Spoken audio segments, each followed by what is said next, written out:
विद्यार्थियों, लोकसभा और राज्यसभा की शक्तियों को पढ़ने के बाद आज हम राष्ट्रपति के बारे में पढ़ेंगे। संसद के बारे में हमने पूरा पढ़ लिया है। अब हम जो है कार्यपालिका को शुरू करेंगे। संसद के वैसे तो यह संसद का अंग है राष्ट्रपति, लेकिन संसद का अंग होने के साथ साथ कार्यपालिका का भी प्रदान है, इसलिए कार्यपालिका में हम इसको पढ़ेंगे। बाकी संसद व्यवस्थापिका के बारे में हमने पढ़ लिया है, उनकी शक्तियां और कार्यों के बारे में। आज हम कार्यपालिका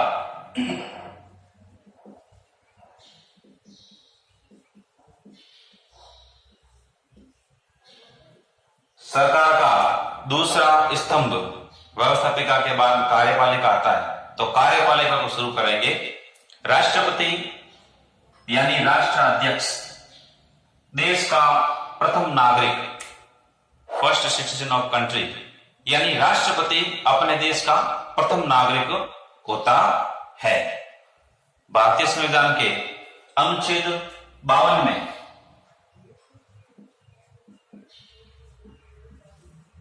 स्पष्ट लिखा हुआ है कि भारत का एक राष्ट्रपति होगा, संघ का एक राष्ट्रपति होगा। हमारे भारतीय संविधान को जो है ब्रिटेन के संविधान से कॉपी किया गया है। वहां पर जैसी संसदात्मक व्यवस्था है, उसी प्रकार की संसदात्मक व्यवस्था को हमारे देश में भी अपनाया गया है। तो अनुच्छेद 52 के अनुसार भारत का एक राष्ट्रपति होगा। राष्ट्रपति का उल्लेख संविधान के कौन से अनुच्छेद में है? अनुच्छेद 52 में। इसके बाद ही इसके अगला ही अनुच्छेद 53। अनुच्छेद 53 में जो है राष्ट्रपति की कार्यपालिका की शक्तियों के बारे में उल्लेख किया गया है कि संघ की जो संपूर्ण कार्यपालिका शक्तियां हैं, संघ की संपूर्ण कार्यपालिका शक्तियां जो है राष्ट्रपति में निहित होगी।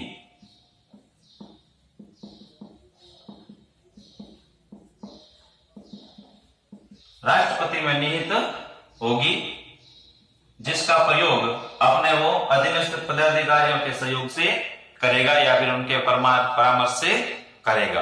अनुच्छेद 52 के अनुसार भारत का एक राष्ट्रपति होगा और अनुच्छेद 53 के अनुसार संघ की जो संपूर्ण शक्तियां हैं, कार्यपालिका शक्तियां हैं, वो राष्ट्रपति में निहित होगी और उनका उपयोग वह अपने अधीनस्थ जो पदाधिकारी हैं उनके सहयोग से करेगा। इसमें एक लाइन और ऐड करनी है कि प्रयोग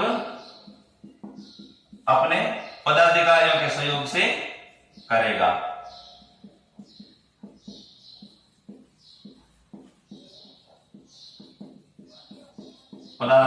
पदाधिकारियों के सहयोग से। अब इस प्रकार कार्यपालिका का जो प्रमुख अंग है वो क्या हो गया? राष्ट्रपति। अब राष्ट्रपति के साथ और कौन कौन से अंग कार्यपालिका के हैं? हमने पढ़ा था कि कार्यपालिका भी संघ कार्यपालिका अलग है, राज्य कार्यपालिका अलग है। अभी हम यहाँ पर संघ कार्यपालिका के बारे में पढ़ रहे हैं। तो संघ कार्यपालिका के अंग में आपके सर्वप्रथम आएगा राष्ट्रपति, उसके बाद में आएगा उपराष्ट्रपति, उसके बाद में आएगा प्रधानमंत्री और उसके बाद में मंत्रिपरिषद और फिर आएगा आपके महान्यायवादी।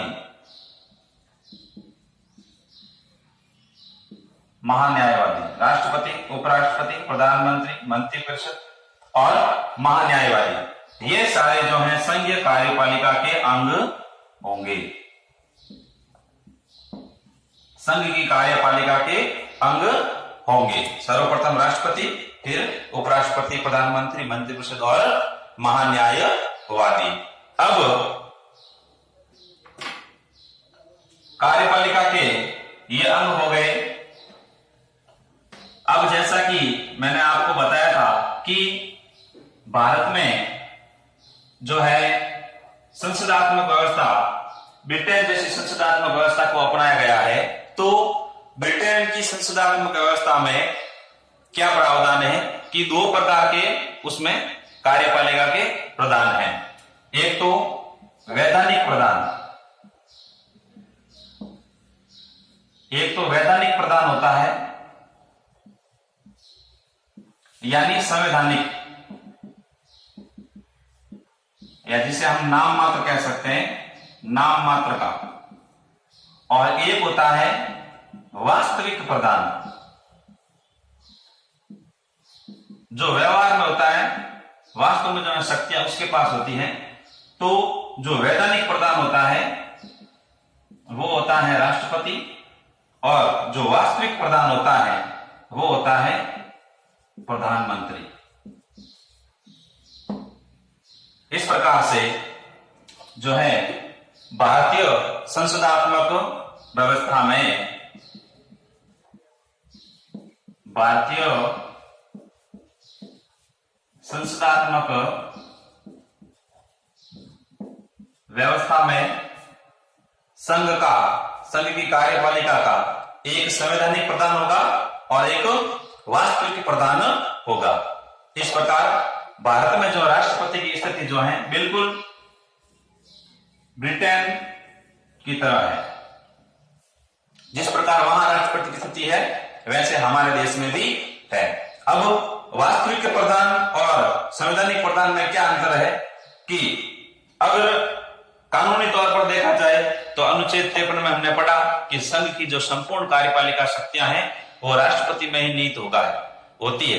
लेकिन साथ ही साथ हमने एक बात और पढ़ी कि जिसका प्रयोग वह अपने अधीनस्थ पदाधिकारियों के माध्यम से करेगा।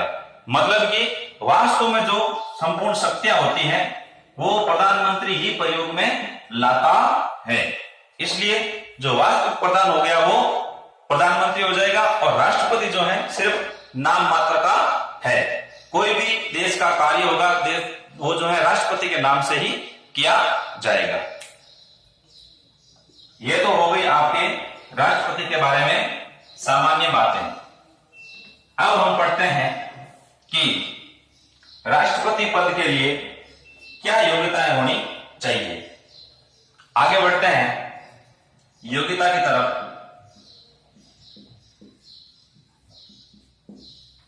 राष्ट्रपति पद के उम्मीदवार के लिए क्या योग्यताएं होनी चाहिए। सर्वप्रथम तो कि वह भारत का नागरिक हो,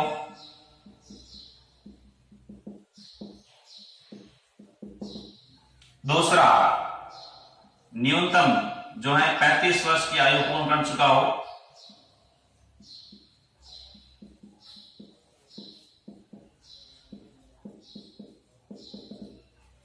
न्यूनतम जो है 35 वर्ष की आयु पूर्ण कर चुका हो। साथ ही साथ एक विशेष योग्यता इसमें है कि वह लोकसभा का सदस्य बनने की योग्यता रखता हो।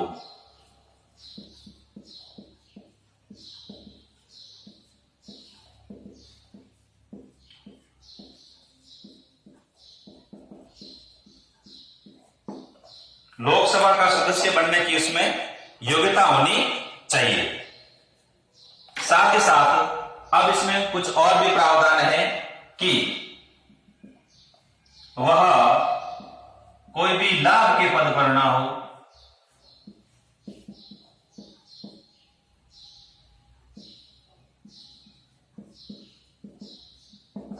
लाभ के पद पर नहीं होना चाहिए। अब लाभ के पद को संविधान में किस प्रकार से परिभाषित किया गया है कि केंद्र सरकार या किसी भी राज्य सरकार में अगर कोई मंत्री पद पर है, कोई भी मंत्री पद वो लाभ का पद नहीं माना जाता है। इस प्रकार का व्यक्ति जो है राष्ट्रपति के लिए उम्मीदवार हो सकता है। व्यवहार में हमेशा मानते हैं कि सभी को लाभ मिलता है, मंत्री को लाभ तो मिलता ही है, लेकिन संविधान के अनुसार इन पदों को लाभ का पद नहीं माना गया है। केंद्र या राज्य सरकार में किसी भी मंत्री पद पर है तो वह लाभ का पद नहीं माना जाएगा। वह व्यक्ति राष्ट्रपति के पद के लिए उम्मीदवार हो सकता है, लेकिन एक बात जरूर है कि अगर कोई व्यक्ति केंद्र सरकार या राज्य विधानसभा के किसी सदन का अगर सदस्य है तो वह जो है राष्ट्रपति पद का उम्मीदवार नहीं हो सकता है। और अगर ऐसा व्यक्ति राष्ट्रपति के रूप में निर्वाचित हो जाए तो शपथ लेने की तारीख से ही उसकी सदस्यता स्वतः ही उस सदन से समाप्त हो जाएगी जिस सदन का वह सदस्य था। यानी कि केंद्र या राज्य विधानसभा के किसी सदन का अगर सदस्य है और वह व्यक्ति अगर राष्ट्रपति पद में निर्वाचित हो जाता है तो जिस समय वह राष्ट्रपति पद की शपथ लेगा उसी दिन से ही जो है उस सदन की सदस्यता स्वतः ही समाप्त मानी जाएगी। तो ये तो हो गई आपके राष्ट्रपति पद की योग्यताएं जो कि भारतीय संविधान के अनुच्छेद 58 में दी गई है। अब योग्यताओं को पढ़ने के बाद हम चलेंगे निर्वाचन की ओर।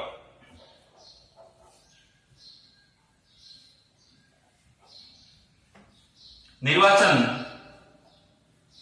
राष्ट्रपति का निर्वाचन किस प्रकार होता है हम इसके बारे में थोड़ा सा पूर्व में पढ़ भी चुके हैं। निर्वाचन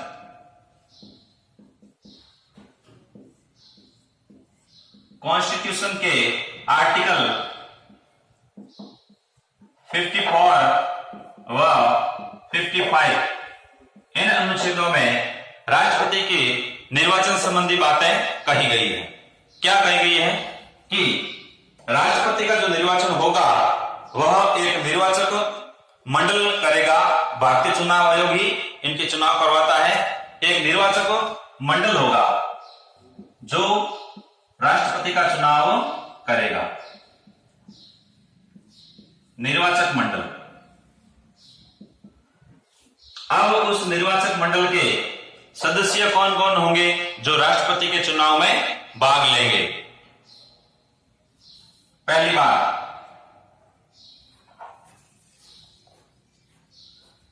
संसद के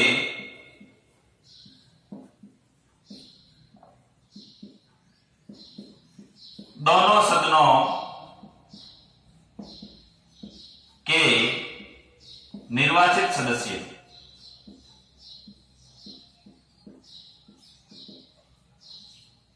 लोकसभा और राज्यसभा, संसद के दोनों सदनों के निर्वाचित सदस्य राष्ट्रपति के निर्वाचक मंडल का हिस्सा होंगे।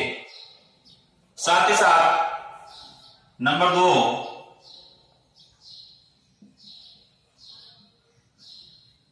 राज्य विधानसभाओं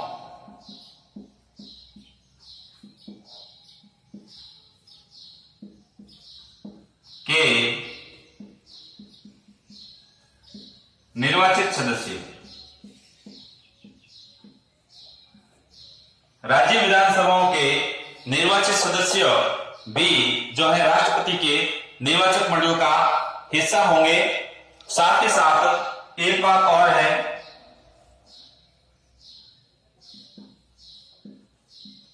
दिल्ली और पुडुचेरी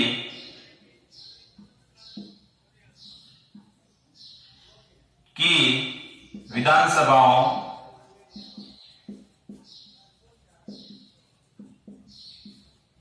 के निर्वाचित सदस्य, ये केंद्र शासित प्रदेश हैं, निर्वाचित सदस्य।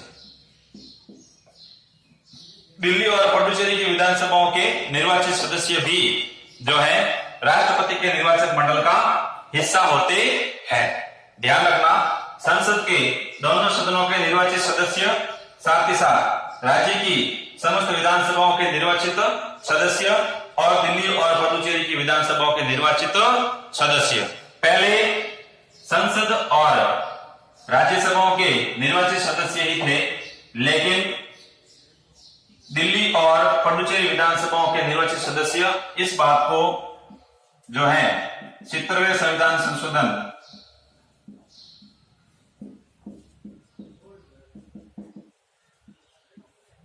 के द्वारा जोड़ा गया।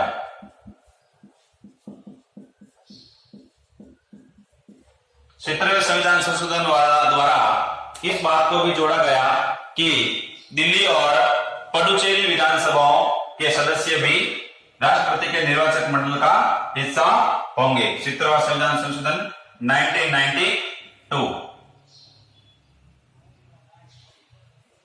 तो राष्ट्रपति के निर्वाचक मंडल के रूप में हमने क्या पढ़ा? अनुच्छेद 54 व 55 में राष्ट्रपति के निर्वाचन संबंधी बातें कही गई है। निर्वाचक मंडल संसद के दोनों सदस्यों के निर्वाचित सदस्य और राज्य विधानसभाओं के निर्वाचित सदस्य, साथ ही साथ दिल्ली और पुडुचेरी विधानसभाओं के निर्वाचित सदस्य भी राष्ट्रपति के निर्वाचक मंडल का हिस्सा होंगे। निर्वाचन के बाद अब हम चलते हैं चुनाव की ओर।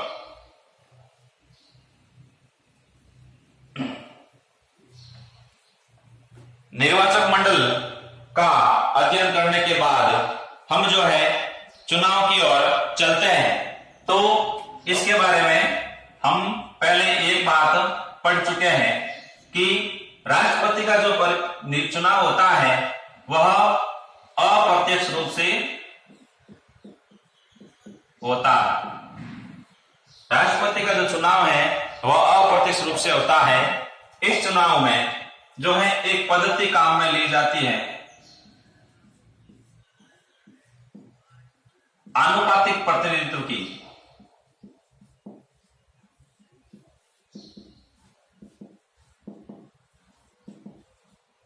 आनुपातिक प्रतिनिधित्व की एकल संक्रमणीय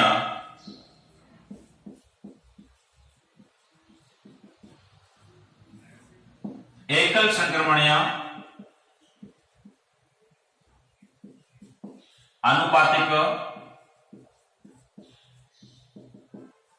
मत प्रणाली। राष्ट्रपति के चुनाव में आनुपातिक प्रतिनिधित्व की एकल संक्रमणीय आनुपातिक मत प्रणाली का उपयोग होता है। Single transferable vote system. एकल संक्रमणीय आनुपातिक मत प्रणाली के अनुसार जो है राष्ट्रपति का निर्वाचन किया जाता है। अब इस पद्धति के अनुसार कैसे चुनाव होता है कि जिस प्रकार हम लोकसभा और विधानसभाओं के जो प्रत्येक चुनाव में हम भाग लेते हैं और हमारे द्वारा दिया गया वोट, एक वोट गिना जाता है, उसी प्रकार यहां भी जनता सीधे प्रत्यक्ष रूप से राष्ट्रपति के चुनाव में हिस्सा नहीं लेती है। अप्रत्यक्ष रूप से जो है एकल संक्रमण आनुपातिक मत प्रणाली द्वारा संसद के दोनों सदनों के सदस्य, राज्य विधानसभाओं के दोनों सदनों के सदस्य और राज्य विधानसभाओं के सदस्य और साथ ही साथ दिल्ली और पुडुचेरी विधानसभाओं के भी निर्वाचित सदस्य। ध्यान रखना, मनोनीत सदस्य नहीं होंगे, सिर्फ और सिर्फ निर्वाचित सदस्य ही राष्ट्रपति के चुनाव में भाग लेंगे। उन सदस्यों द्वारा जो है गुप्त मतदान किया जाएगा। अप्रत्यक्ष रूप से जो है इसमें आपके गुप्त मतदान के रूप में होगा। गुप्त मतदान अब ये किस प्रकार होगा कि इसमें राष्ट्रपति को वोट देने वाले एमएलए होंगे, एमपी होंगे, यानी विधायक होंगे और सांसद होंगे। तो उनके मतों का मत मूल्य निकाला जाता है और मत मूल्य निकालकर उनके वोटों की गिनती की जाती है। यानी कि हम देख रहे हैं एक एमएलए का मत मूल्य निकाल के हम देखते हैं कि एक एमएलए का मत मूल्य किस प्रकार निकाला जाता है। आपको समझाने के लिए कि इसमें एमएलए के मत मूल्य निकालने में एक प्रावधान और है कि 1971 की जनसंख्या को काम में लिया जाता है। 1971 की। अब उस राज्य की 1971 की जनसंख्या बटा विधानसभा सदस्यों की संख्या,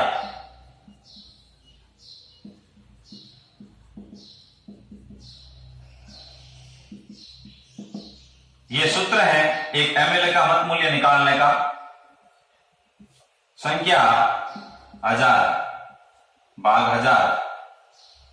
अब किसी राज्य के एमएलए का मत मूल्य निकालना है तो 1971 की जनसंख्या और साथ में उस राज्य के विधानसभा की कुल सदस्य संख्या और 1000।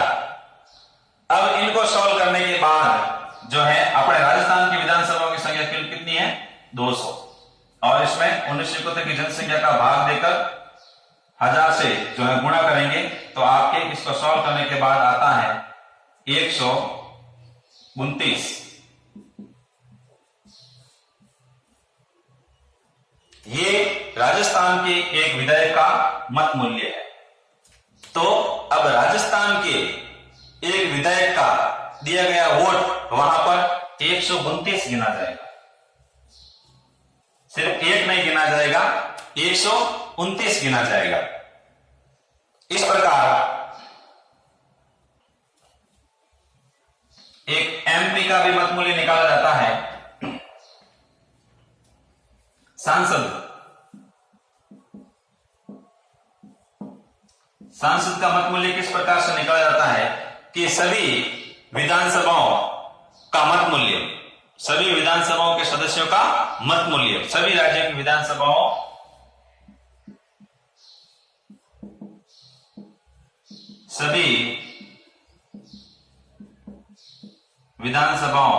का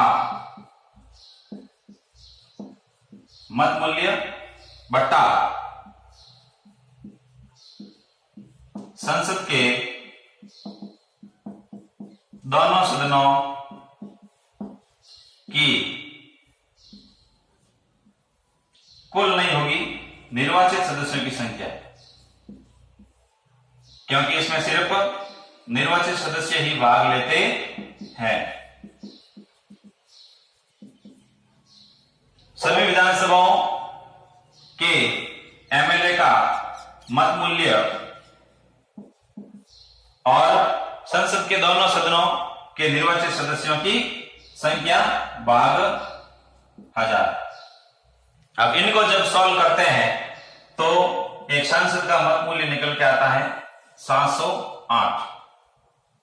तो ये अपने सांसद का मत मूल्य है। सांसद द्वारा एक मत देने पर उसका एक मत नहीं गिना जाता है, 708 गिना जाता है। ये हो गए एमएलए और एमपी के मत मूल्य। अब इनके मतों का मूल्य निकालने के बाद जो है एक बात और है कि इसमें जो राष्ट्रपति पद का उम्मीदवार है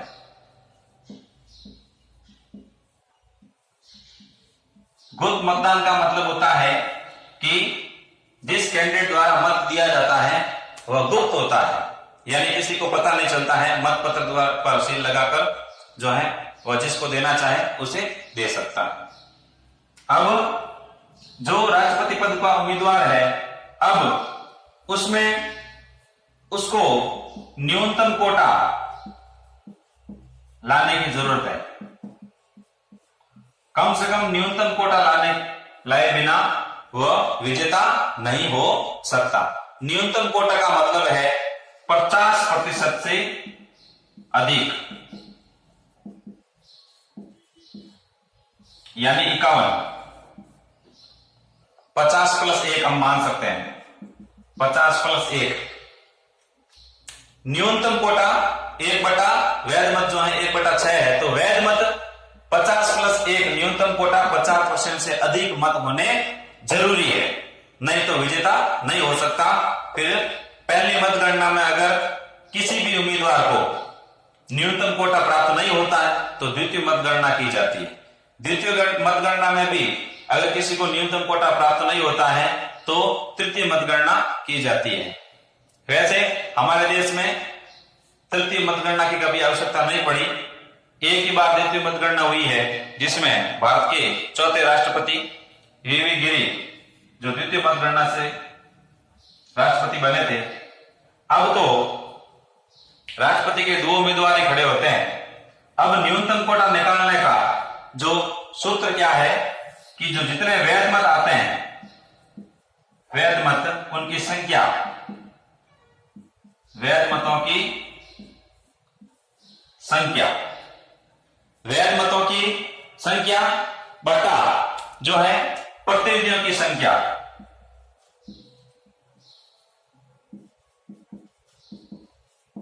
कितने प्रतिनिधि है राष्ट्रपति पद के लिए?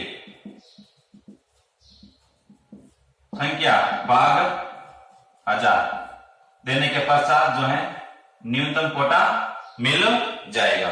यह न्यूनतम कोटा प्राप्त करने का सूत्र है।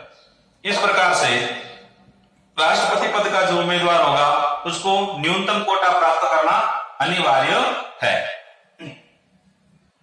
चलिए, यह आपके राष्ट्रपति का चुनाव हो गया। चुनाव के बारे में हमने क्या पढ़ा कि चुनाव अप्रत्यक्ष रूप से गुप्त मतदान होता है। साथ ही साथ निर्वाचक मंडल का हिस्सा कौन होते हैं वो हम पहले जान चुके हैं। आनुपातिक प्रतिनिधित्व की सिंगल ट्रांसफरेबल वोट सिस्टम यानी एकल संक्रमणीय आनुपातिक मत प्रणाली का उपयोग होता है और जीतने वाले उम्मीदवार को न्यूनतम कोटा यानी 50% से अधिक यानी 50+1 मत लाना अनिवार्य है और ये न्यूनतम कोटा प्राप्त करने का सूत्र है। ये आपके हो गया राष्ट्रपति का चुनाव। पढ़ते हैं राष्ट्रपति का कार्यकाल।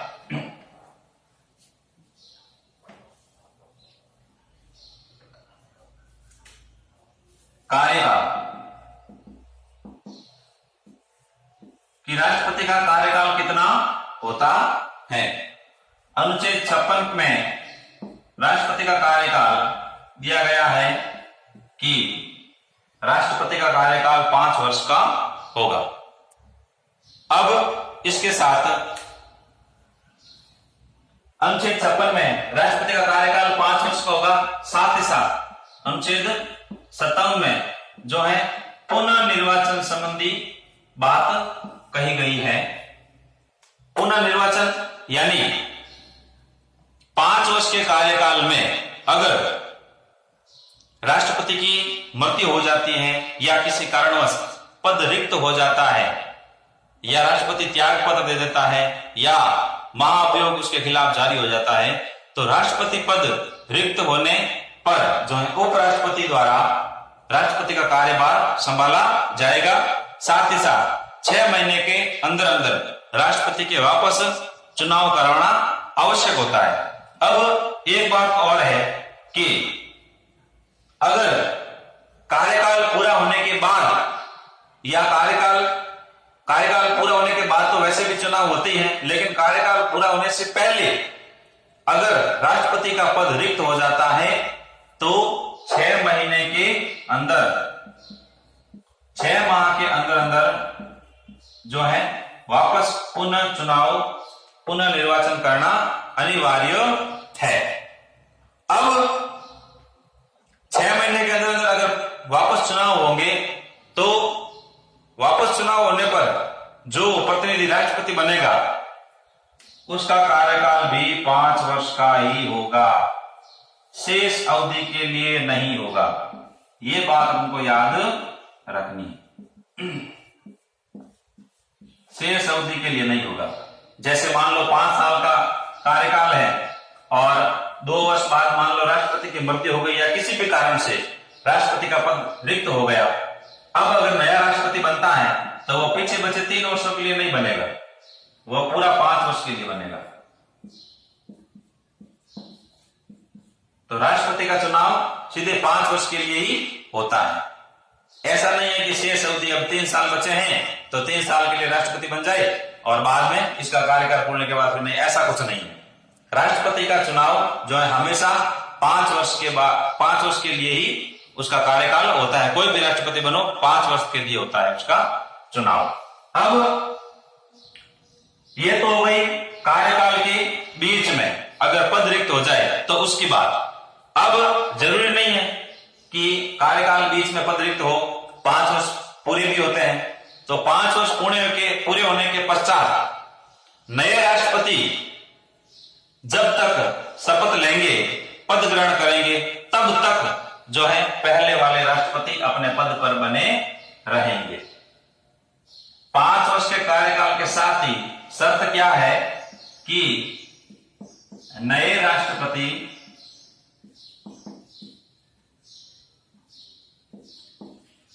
के पद ग्रहण तक पद पर बने रहते हैं।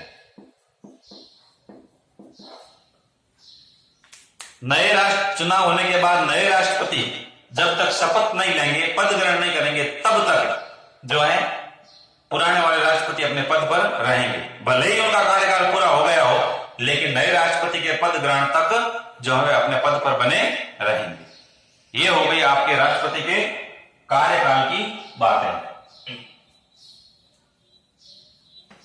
राष्ट्रपति के कार्यकाल के पश्चात कार्यकाल में एक बात और है, आपको बता देता हूं कि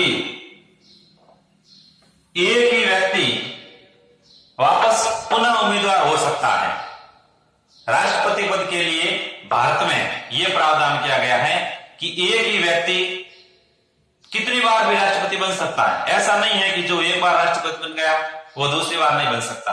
वापस वही व्यक्ति भी राष्ट्रपति पद का उम्मीदवार हो सकता है। लेकिन अमेरिका में ऐसा नहीं है। अमेरिका में जो है एक व्यक्ति 2 बार ही राष्ट्रपति बन सकता है, लेकिन हमारे भारत में एक व्यक्ति कितनी बार भी राष्ट्रपति बन सकता है।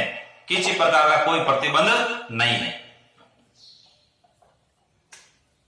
कार्यकाल के पश्चात अब हम चलते हैं पदच्युत की ओर कि राष्ट्रपति को किस प्रकार पदच्युत किया जाता है, किस प्रकार हम उसे जो है उसके पद से हटा सकते हैं। तो इससे पहले संसद की शक्तियों में हमने महाअभियोग के बारे में पढ़ा था कि महाअभियोग एक ऐसी प्रक्रिया है कि जिसके द्वारा राष्ट्रपति पर संविधान के उल्लंघन का आरोप लगाकर उसे पद से हटाया जा सकता है। अब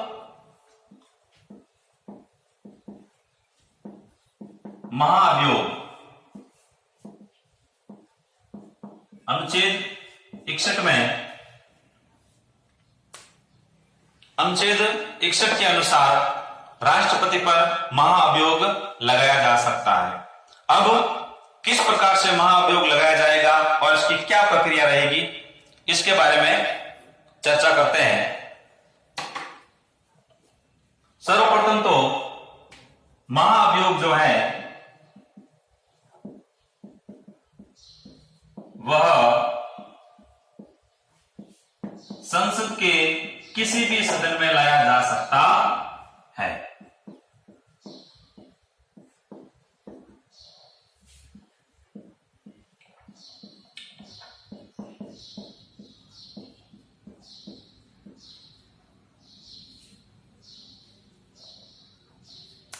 महाअभियोग लाने की शक्ति संसद के दोनों सदनों के पास बराबर रूप से है, लोकसभा और राज्यसभा। अब संसद के किसी भी सदन में महाअभियोग लाया जा सकता है, चाहे वो लोकसभा हो चाहे राज्यसभा। लेकिन एक शर्त रहेगी कि महाअभियोग लाने के लिए कम से कम 1/4 सदस्यों का अनुमोदन आवश्यक है।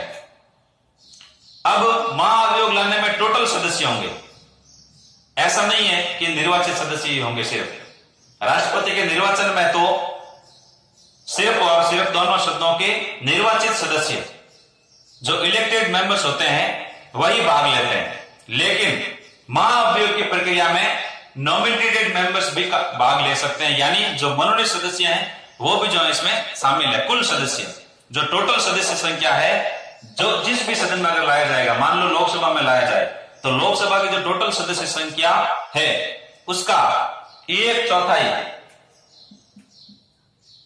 चौथाई सदस्यों द्वारा अनुमोदन होना आवश्यक है। अनुमोदन या स्वीकृति कह सकते हैं हम। एक चौथाई सदस्यों की स्वीकृति आवश्यक है। अगर एक चौथाई सदस्यों की स्वीकृति नहीं मिलती है तो नहीं लाया जा सकता। अब इसमें दो तरह की बातें उभर कर सामने आती है कि एक तो प्रस्ताव लाना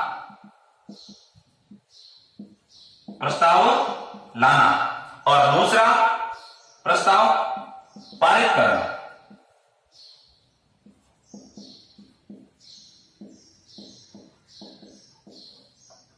दो प्रकार की कंडीशंस हमारे सामने आती है कि प्रस्ताव लाना और प्रस्ताव पारित करना। अब इन दोनों प्रक्रियाओं में अलग अलग प्रकार से जो है अनुमोदन होगा। प्रस्ताव लाने के लिए एक चौथाई अनुमोदन होना आवश्यक है और प्रस्ताव पारित करने के लिए 2/3 सदस्यों का अनुमोदन आवश्यक है या 2/3 सदस्यों द्वारा स्वीकृति आवश्यक है। अब दो प्रकार से यहां आपको ध्यान रखना है कि प्रस्ताव लाने के लिए 1/4 अनुमोदन चाहिए और प्रस्ताव पारित करने के लिए 2/3 सदस्यों द्वारा स्वीकृति चाहिए। अब साथ ही साथ अगर मान लो लोकसभा में महाभियोग लाया जाए और 1/4 सदस्यों द्वारा अनुमोदन हो जाए तो उसके पश्चात जो है 14 दिन पूर्व जो है राष्ट्रपति को नोटिस दिया जाता है, सूचना दी जाती है कि भाई आपके खिलाफ सदन में महाअभियोग लाया जा रहा है, यानी महाअभियोग लाने का अनुमोदन हो गया है। अब आप इस बारे में क्या कहना चाहेंगे, यानी अपना पक्ष रखना चाहें राष्ट्रपति तो रख सकते हैं कि भाई मेरे द्वारा जो है मेरे ऊपर लगाए गए आरोप गलत है, या फिर कुछ भी अपना पक्ष राष्ट्रपति आके इन 14 दिनों में रख सकते हैं। राष्ट्रपति नहीं भी आए तो वो अपना कोई प्रतिनिधि भी भेज सकते हैं। तो 14 दिन पूर्व राष्ट्रपति को इसकी सूचना दी जाती है और 14 दिन बाद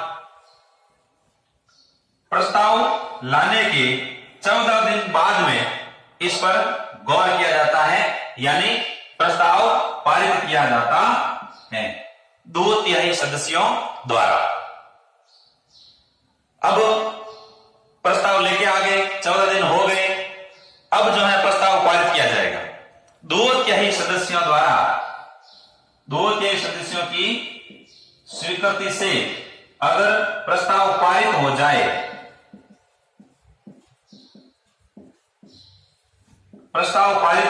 तो राष्ट्रपति हट जाता है, ऐसा नहीं होगा। अभी तो सिर्फ एक सदन में पारित हुआ है, ये सेम प्रक्रिया दूसरे सदन में भी होगी, लेकिन दूसरे सदन में वापस ये प्रक्रिया नहीं होगी।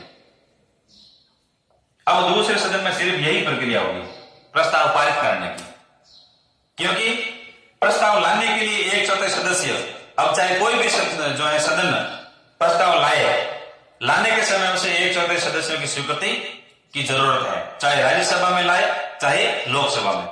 अब लोकसभा में प्रस्ताव लाने की अनुमति मिली है तभी तो प्रस्ताव पारित हुआ है, और फिर से राज्यसभा को जो है प्रस्ताव लाने की जरूरत नहीं है, वो सीधे जो है इस पर जो है अपनी अनुमति देगी। अब लोकसभा में पारित होने के पश्चात दूसरे सदन में जाएगा और उन सदस्यों द्वारा उस पर जो है जांच पड़ताल की जाएगी, और उस पर जांच पड़ताल करने के बाद अगर दूसरे सदन से भी 2/3 बहुमत से पारित हो जाता है, यानी कि दोनों सदनों में अगर महाअभियोग 2/3 बहुमत से पारित हो जाता है, तो राष्ट्रपति अपने पद से पदच्युत माना जाता है। समझ में आ गई? दूसरी बात, अगर दूसरा सदन यानी राज्यसभा इसे 2/3 बहुमत से पारित नहीं करती है तो महाभियोग खारिज माना जाएगा। दोनों सदनों द्वारा 2/3 बहुमत से पारित होना आवश्यक है। इस प्रकार से राष्ट्रपति को पद से हटा सकते हैं। संविधान के उल्लंघन का आरोप लगाकर महाभियोग लाया जाता है। यह आरोप राष्ट्रपति पर लगाया जाता है। संविधान के उल्लंघन का आरोप।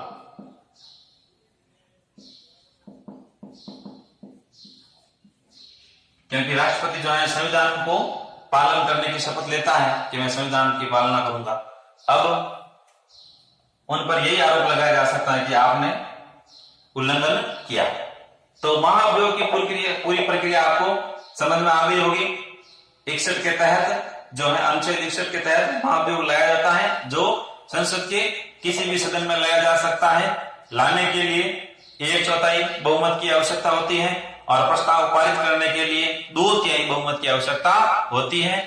साथ ही साथ संसद के दोनों सदनों में 2/3 बहुमत से महाअभियोग का प्रस्ताव पारित होने के बाद राष्ट्रपति स्वतः ही अपने पद से हट जाता है।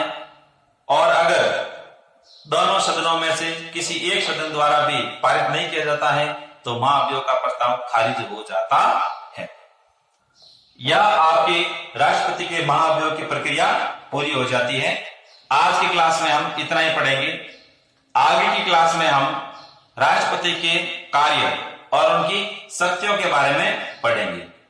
क्या है राष्ट्रपति की शक्तियां, वो हम अगली क्लास में चर्चा करेंगे। धन्यवाद।